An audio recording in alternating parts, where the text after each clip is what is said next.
Okay guys, for this video, electric pa na yung umandar. Tumitigil, aandar tapos biglang titigil. Ito po ang diferensya niya, no? Shifting, busing, paano ba malalaman? Uga-ugain lang po. Kaya, yan. Sabi ko yan.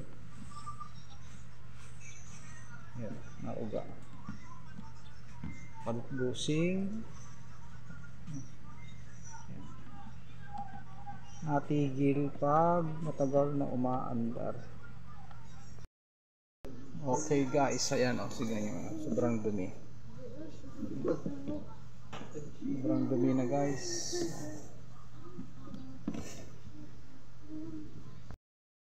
Guys, ayan.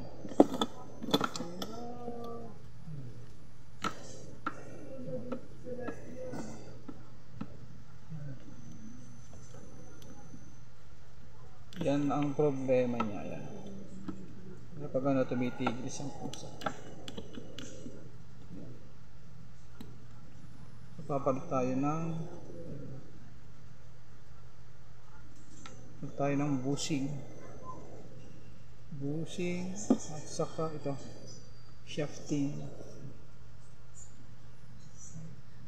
Okay guys, dyan muna ang ating video. Ayan.